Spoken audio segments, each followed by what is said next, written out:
don't tell your children lies. Okay, Luke 21. Today we're going to look at this together. Okay, here's a question. Can you remember how old you were when you had your first meaningful discussion about money with someone? A conversation with someone like your mother, your father, something significant about money. How old were you? Can you remember? Remember a conversation? Any of us? No? Yeah, 14. You 14, teenager? I did a part-time job, and when I got home with my first salary, my dad took a third of it and said, "That's for your lodgings." Wow. And he continued that. That's teaching you a lesson in life. Teaching you a lesson in life. I was going to say excellent. I don't know if that was an excellent plan, the way he did it, but nonetheless, I suppose we need to learn these lessons. Okay, thank you. 14, any advance on 14? Can you remember? Isn't it interesting? We're searching. Slave labour on the allotment, you used to get like 6p per pound of blackcurrant. So you have your dad's allotment. Yeah. Wow. Hey, Joe, you could earn some money. Excellent. Get some people in, You'd have to pay them. You have to pay them, but it could be worth it. I don't know. Yeah. 6p. Yes. I don't remember how old I was, but when we were young, it was customary if like older people come to visit your family, like family friends, they would give you money. Yep. But you had to give it to your parents. Yes. And my mum would always say, "Oh, I'm keeping it for you." And then when you have an idea, you say, "Well, where's my money?" And she's like, "Everything you've been eating all these days, what you've been wearing, where do you think it comes from?" And she never gave it back to us, but she would always say, "Yeah, all the food you've been eating, that's where your money is going." Another lesson in life. Yeah. Another life lesson, Dan. Remember in the 1980s when it was Cubs, we used to have badges. Okay. Cubs. Yeah. And one of the badge, I can't remember, it was called entrepreneurship or something. And they had this thing called Bob a Job Week. Yes. Bob a job. We used Yes. to have to go around. It was about maybe I was probably about 12, 11, 12. I had to go around with neighbours and say, "You've got jobs I can do for like a bob," which is like 50p then, isn't it? Well. And, washing cars.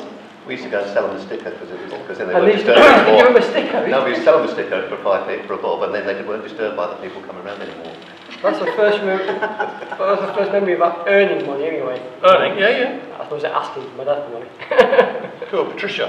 I think I was 16 because that was my first job, and I was determined I was going to earn some money, so I worked at a newsagent's. That was my first proper job. There you go. I wanted to help my parents out.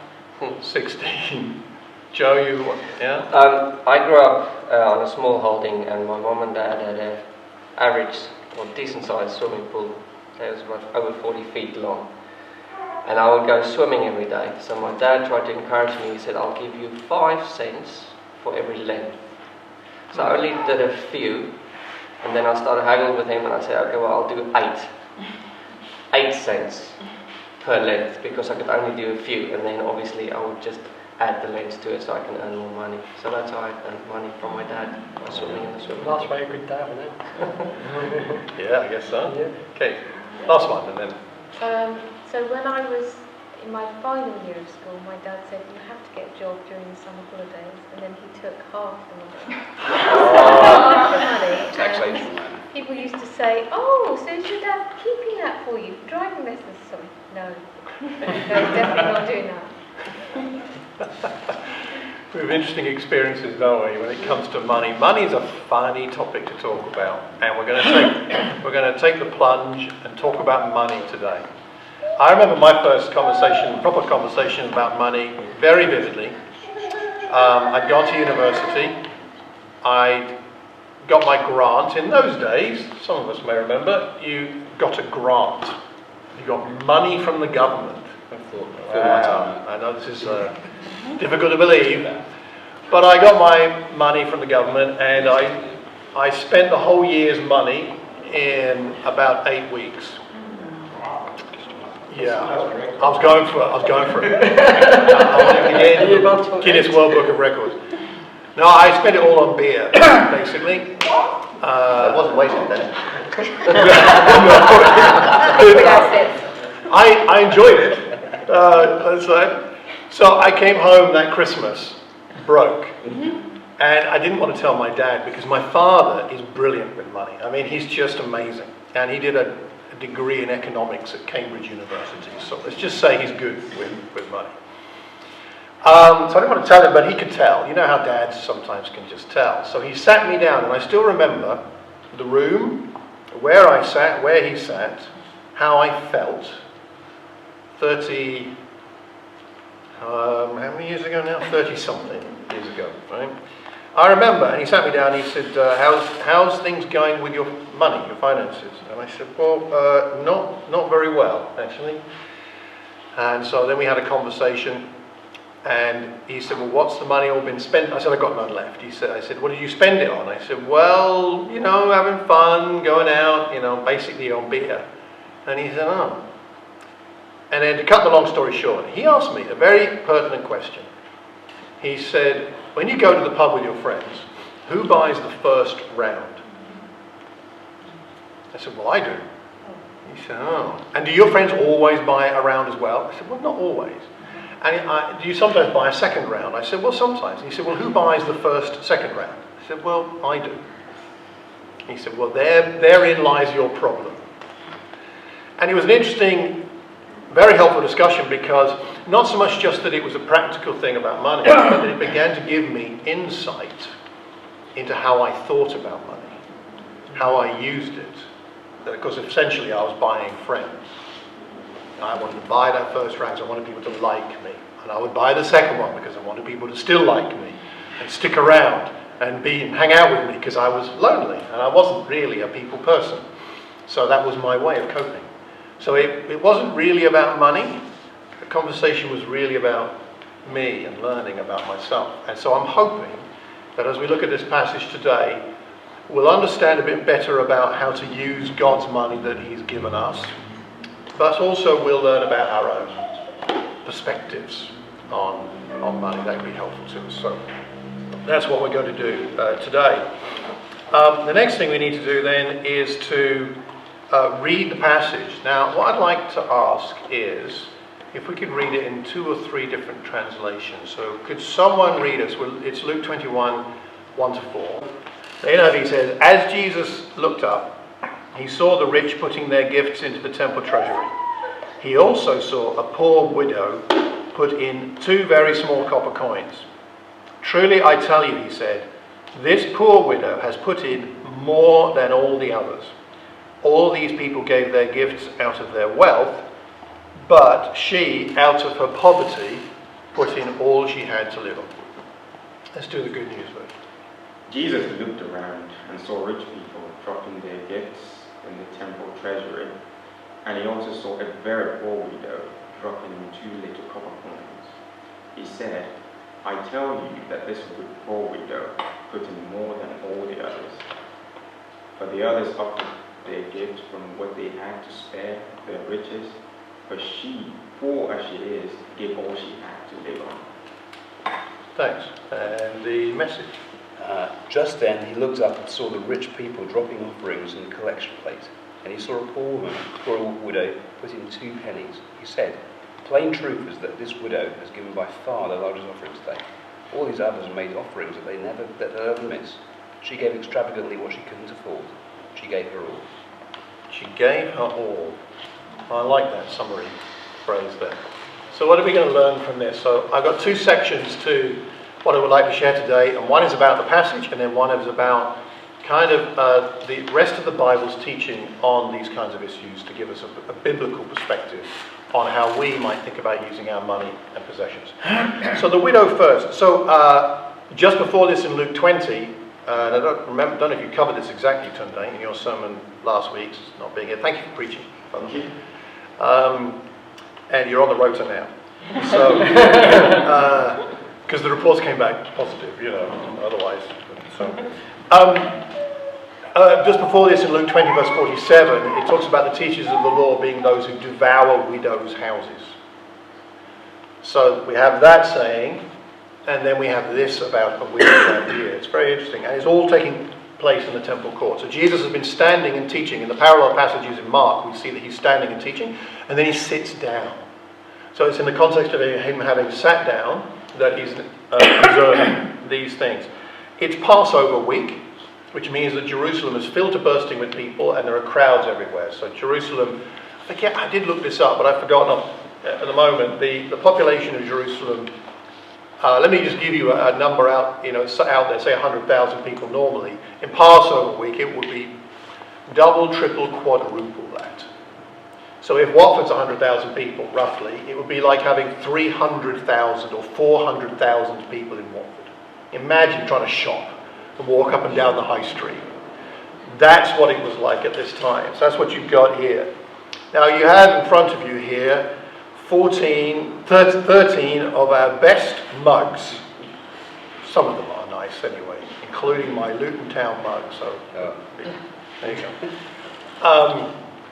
13 mugs, and those are there to represent the receptacles that there would have been in the temple. There were 13 sort of trumpet-shaped, the sort of the bell of a trumpet, and then you have this open area at the top, and then it curves down. Well, there would be 13 receptacles like that, very large, and people put their money in when they came to the temple. And they would put it in, another translation of the word is to throw it in. It wouldn't have been thrown in carelessly, but what that means is it was coins, and people were putting it in, throwing it in, and it hit the metal sides, and it was clanging. So you've got this crowd, you've got this clanging noise, and the 13 receptacles were designated as different ways in which the temple could spend the money. So they were for different reasons. We don't have a record biblically of what those were, but we do know that that was the case. So it might have been one was for benevolence, one might have been for temple upkeep, one might have been for looking after the priests, one might have been, and when you went along, you could say, I want to give this for this, and you put it in that receptacle, or you could split it, and you tell the priest. So there was a priest standing by each one, and you said, this is for this, and this is how much it is. And you said it out loud, and everybody could hear, which is why Jesus is able to know exactly what's happening with the widow. She turned up, and whichever receptacle she chose, she said, I want to put it in here. I have 2 copper coins. Lepta is the Greek word. And then she'd have put them in. And you can imagine that you've got this clanging of all the rich people putting in large amounts, and you've got this little tinkle, ding, ding, of these 2 coins going in. Would have been very distinctive and different. Perhaps Jesus was sitting next to that particular, or very near that particular receptacle. We're not quite sure. So that's what's going on. I brought with me, just for illustration purposes, some ancient coins to give you an idea. This is a one from the time of Constantine, about 300 years later. Apparently it's genuine. That's what the certificate says. That's from that period. I could go around.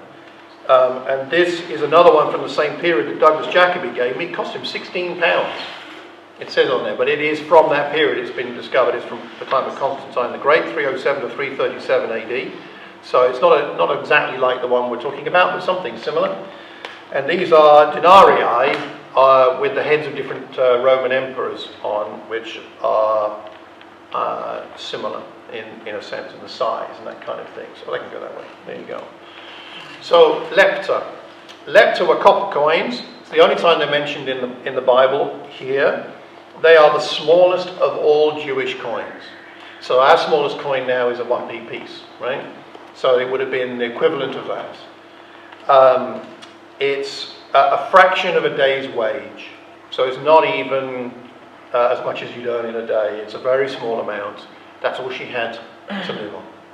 Small little coins. So, a few points about this passage. Firstly, Jesus is obviously contrasting the giving of the rich with the giving of the widow. He doesn't say that the giving of the rich is a bad thing or there's anything wrong with what they're doing. But it does seem to be commending the woman. In the Greek, the word order is a bit different. It says, literally, having looked up, he saw the ones putting into the treasury the gifts of them, the wealthy. So he puts that word wealthy at the end of the sentence. She is very poor. The word in the Greek is patoche, meaning abject poverty, utter destitution, poverty that is visible. You only have to look at her and you know she's poor. A poverty that forces people to beg to survive. So that's the level of her poverty. When we look at this passage, I've got a question for you, right? Go back and have a look at the passage. If you had to pick out one word that stood out to you, one word that you thought that's surprising, or it is, it stands out in some way. Let's have a look at the passage again, just for a minute. Whatever translation you've got, have a look and see what word stands out. He says in verse 4 that the rich gave gifts, but she gave everything. She did. One was a gift, one was... Gift means it's... There's a difference between a gift and giving everything, isn't there? Huge difference. Yeah. Gift is something you can afford to give, Yeah. by definition in that sense. Yeah. Okay. Truth, I tell you the truth. A very formal saying for a rabbi to say, like, this is really important. Thank you. Good. Anybody else stand out to you? A word that stands out? To echo Dan's point, she put in all. All. She had to do Yeah. Powerful word, That's isn't it? why I thought because Yeah. it's going on from No. nothing to living.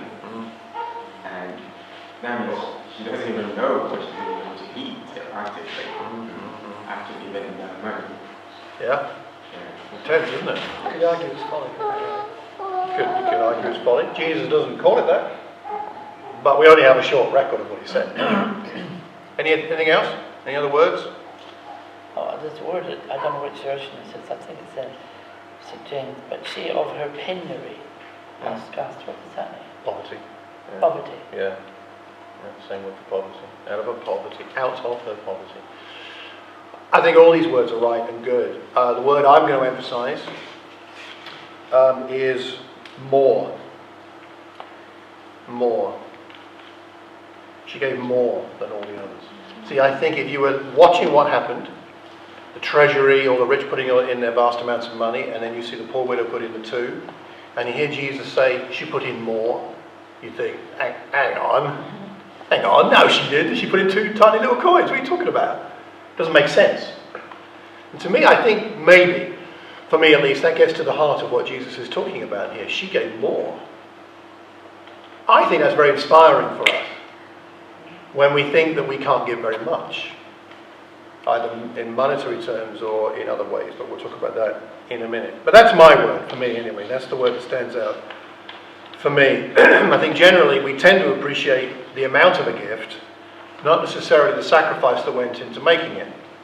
I think when we become parents, we appreciate that a bit more. Your child, when they are young, gives you a splodge on a piece of paper as a gift, as a present, as a birthday card, as a picture, and you think it's the most wonderful thing. You swap it for the Mona Lisa any day, right? I mean, you wouldn't keep the Mona Lisa, you'd be happy with the splodge.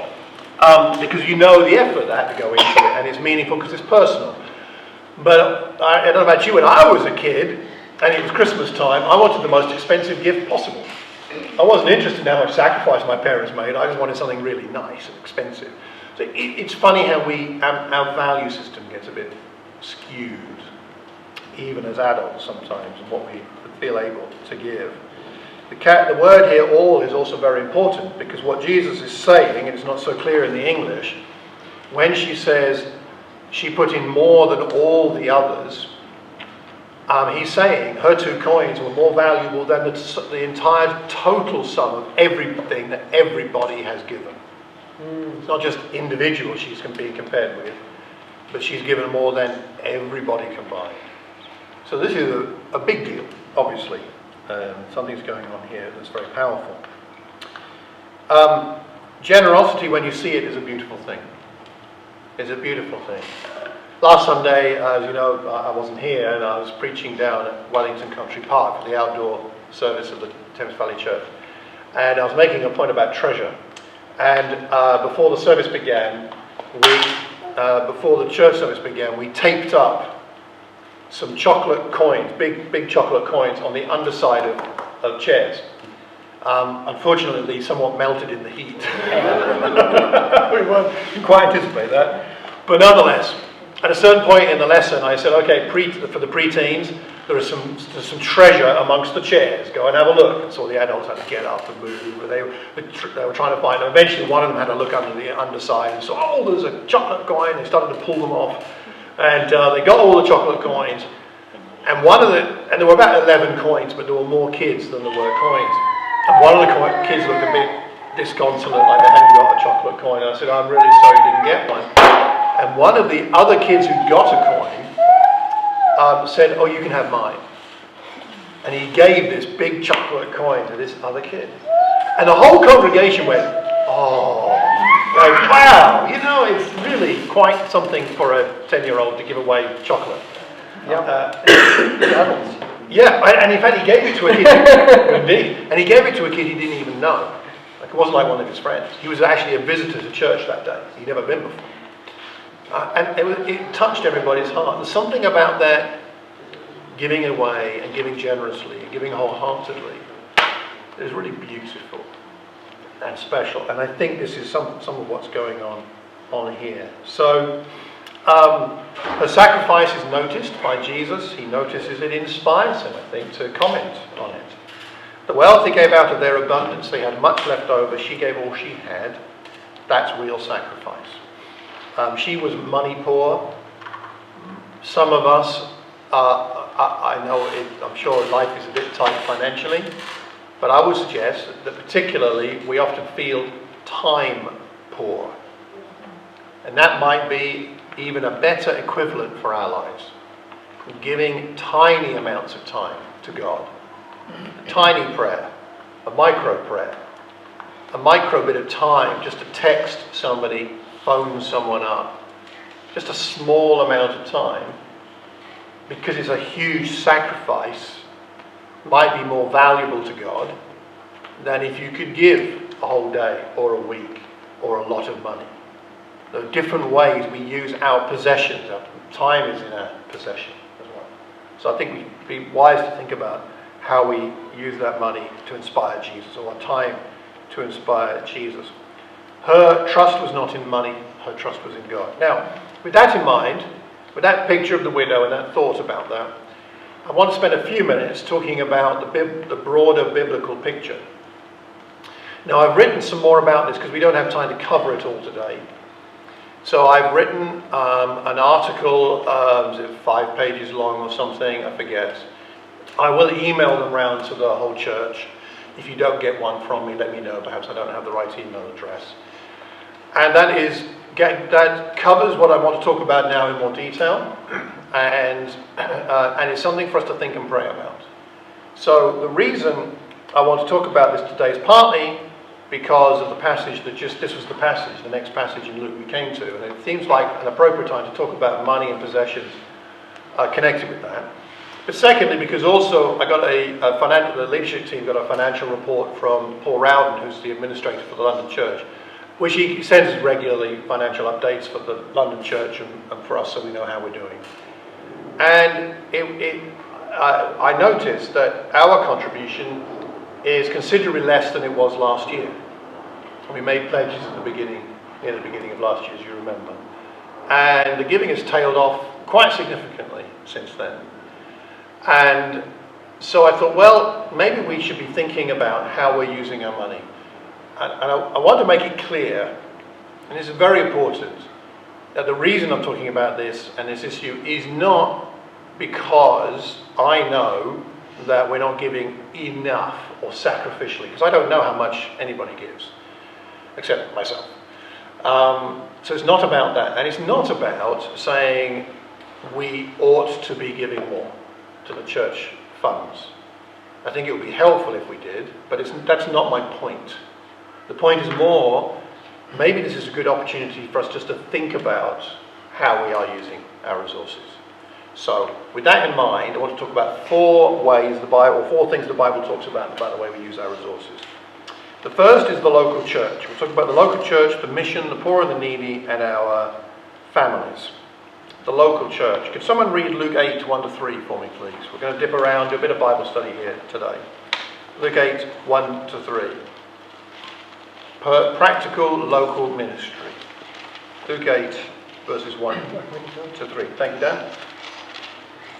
After this, Jesus travelled about from one town and village to another, proclaiming the good news of the kingdom of God.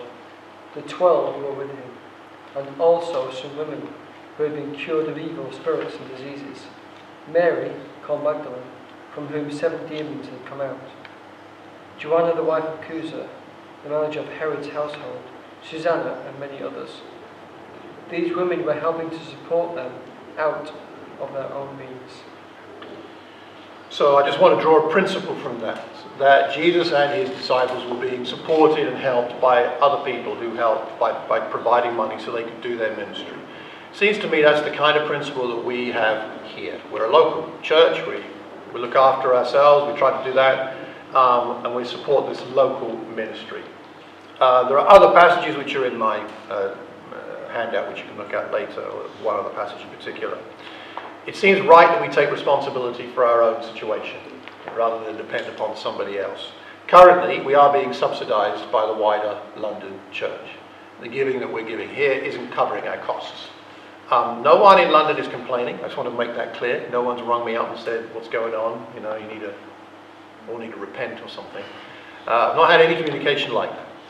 But I just wanted to bring it to us as a family. This is a family chat, really, about our finances, and say, I think it is good for us to take responsibility for our own situation and not rely upon being subsidised by people elsewhere. Glad as they may be to do that, the longer term vision for what we hope to achieve will depend upon us being self-supporting as time goes by. Preferably as we grow and as we spread. That's what we would, I'm sure, like to see. So it's healthy to look after our own situation. We're funding not a church, we're funding a vision. And I think that's the important thing to think about. Why did the women support Jesus and his disciples? Because they bought into the vision that Jesus had. They were excited about what he was bringing and doing and teaching. We have that same sense of a vision about what God is doing and can do through us in Buckinghamshire and Bedfordshire and Hertfordshire and wherever we live. Then what we're doing when we give to the local church is we are participating in a vision. And I pray and hope we'll think about it that way. So the first thing is local church. The second thing is the mission, the wider mission beyond. Could someone read Philippians 4, verse 16? For when I was in Thessalonica, you sent me aid more than once when I was in need. Okay. So he's writing to the Philippians, and he's thanking them for sending him help with his ministry to the Thessalonians. So another place, another situation. So we have an example in more than one, but there's an example in the New Testament of one church helping missionary work being done somewhere else. And we do that. We've just been taking a collection for the missionary work in India as well as other places, right? And we do that every year. I think it's good for us who can to make a contribution to world evangelism and the rest of the UK and Ireland. And again, I think it's a vision. It's a vision thing. I've been very privileged to go to India and see the work going on there. I feel very lucky to have done that. But because a lot of us have family in places around the world, but also in the UK, aunts and uncles and people elsewhere. If we want to see thriving churches near where they live, then giving to missions is one way to do that. Of course, praying is the other. We can all pray, and I think we can probably... At this point, the video recording on Sunday cut out. So I'm just going to add in now the points that were missed at the end, because I think giving the bigger, broader picture of what the Bible teaches about how to use our money and possessions is so important. So the point at which the video stopped was the point where I was talking about the wider mission and how we can contribute to that. I mentioned India. I certainly feel privileged to have travelled and seen the effect of missions money sending people and helping support churches in these other countries where, of course, financially things are more challenging than they are for us in the UK, at least generally so. One story I would like to relate to you is that the previous Friday I had been at a church meeting where a new Christian who'd just become a Christian in China was visiting. He's a 2-week-old Christian from somewhere in East China. It wouldn't be wise for him to tell us where he was from, because there the Christians have to worship effectively underground. I appreciate his courage and I appreciate how difficult it must have been for him to become a Christian, but it also reminded me of the fact that there are churches there is at least in part because people in other countries have funded the starting up of those churches, and we still have that privilege today. In particular, the churches in the United Kingdom help our sister churches in the Indian subcontinent And I want to encourage us to continue to do that because it's a privilege. It's a privilege, and we may never meet those people, of course, in this life, but we will meet those people in the next. And I'm looking forward to hearing them say, thank you. Thank you for praying for us, and thank you for sending that money that meant that I and my friends could be saved. So that's an important thing. The third area of the way that what the Bible teaches, New Testament teaches about how to use our money and possessions wisely is to help the poor and the needy. Bear with me as I turn to the right passage in Romans here.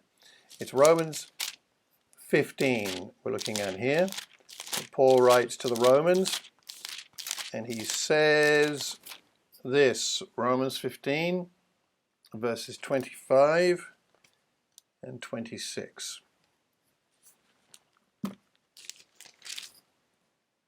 Now, however, I am on my way to Jerusalem in the service of the Lord's people there.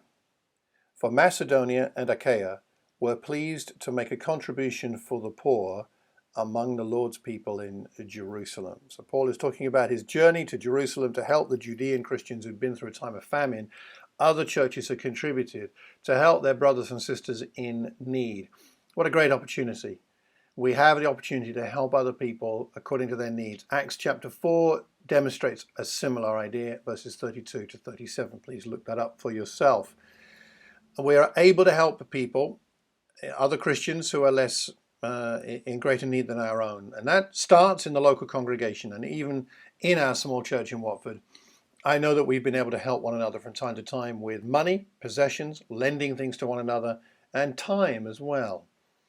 But it goes beyond that, of course, because Jesus wanted to help everybody that was marginalized and in need in this world and demonstrate God's love to them. And so again, we have that opportunity to help other charities or people around us, like our neighbors who are really needy. And we can use our time, our money, and our possessions for that. Many of us help contribute towards Hope Worldwide. It's very important to us, and we do that.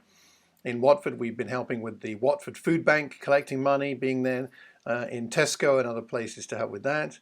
Personally, I help with a local charity called New Hope, which the members, you will know about my work there. And I'm sure that New Hope would appreciate my money, but they need my time more because the people there in the community home need the time. So I share about that in other places. So we can use our money and possessions to help the local church, the wider mission, the poor and needy. And the fourth area, really close to home, is our own family. 1 Timothy 5. Let's turn over there and talk about the needs of our own family, our flesh and blood. The Bible tells us we have a great responsibility towards those that God has put into us, into our families, the families that we are part of. 1 Timothy chapter 5 and verse 8 says this: anyone who does not provide for their relatives, and especially for their own household, has denied the faith and is worse than an unbeliever. Those are some strong words right there. Provide for their relatives. So, of course, the culture in those days, no NHS, no social services compared to our country, and no benefits, a very different culture, very different situation, but the principle still must apply today. And so it's important to help our relatives when they have need and when we're able to help them. It's a privilege to help. And I know many of our members here, many of you have given to people locally that are members of your family and further abroad, like Africa and other places. And that's a good thing to do. It doesn't mean, of course, that we should always give to all of our relatives who ask, because it may just be a want rather than a need. And that's where prayer and discernment are very important. But when our families are in need, absolutely we have an imperative, spiritual imperative, to help them out. So 4 areas for use of our money and possessions, and in whatever our possessions are, including our time: the local church, the poor and the needy, the wider mission, and our physical families. Now, as we think about that, I'd like to ask us to read and to pray, to read through the article, to pray through these issues, to discuss it, and to think about our own use of our money and possessions and time. In conclusion, I'd like us to look at some principles from 2 Corinthians chapter 9, where Paul writes about some principles of giving that I think are worth reminding ourselves of. So 2 Corinthians 9 verse 6 says this. Remember this. Whoever sows sparingly will also reap sparingly, and whoever sows generously will also reap generously. This is in the context of giving. And so that's the first principle, is generosity. Christians should be generous people. Our God is very generous to us, has been in material terms and in spiritual terms. So we are those who are called to imitate God. So therefore we are ourselves generous. There's no such thing. There should never be any such thing as a stingy Christian. We're generous people. Not foolish, but generous, faithfully inspired by our trust in God. Then verse 7 in the same passage, the second principle, each of you should give what you have decided in your heart to give, not reluctantly or under compulsion, for God loves a cheerful giver. So the second principle is voluntary giving. Generosity and voluntary giving. Our giving is therefore not based on our feelings, actually. It's inspired by God's grace, giving from the heart. And the third principle here in verse 12 in the same passage, this service that you perform is not only supplying the needs of the Lord's people, but is also overflowing in many expressions of thanks to God. Meeting a need. The third principle, meeting a need. We give generously, we give voluntarily, and we give to meet a need, not just into thin air. We actually believe and hope that what we give will help other people, like it talks about in this passage. So our giving is not random and not dutiful, but connected to a vision. The vision for local ministry, the vision to help our family, the vision to help the poor and needy, the vision to help the wider mission. This is what it's all about. And if we don't have that vision, and of course our giving may not be generous, may not be sacrificial, but perhaps the key thing is to recapture the vision first. So please pray and be honest with yourself and God. Jesus did see what people gave. That doesn't mean he's inspecting exactly like some kind of tax inspector, but he does notice, and it is meaningful to him what we give. He sees the little we do and the little that we give, and it does count as a lot, according to that passage in Luke 21. No one is too poor to give. Even if all you can give is 2 small copper coins, like the widow, it matters, and it's more than anybody else is giving, if that's from your heart. The issue is not the amount, but participation. The widow's gift would not have been missed by the temple, but it would have been missed by God.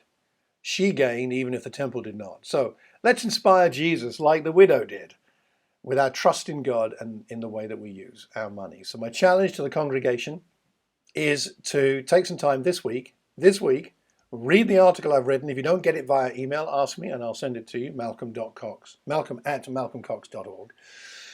And read it, pray over it, discuss it, look at the scriptures. If you've got any questions, please let me know. I'd be happy to answer them. And then let's review the way that we've been using our money and our possessions to the glory of God. Let's review if they're the most beneficial way to bless God, to help other people, and for the advancement of God's kingdom. I hope this has been helpful. Sorry about the recording needing to have this extra bit. Take care, and God bless.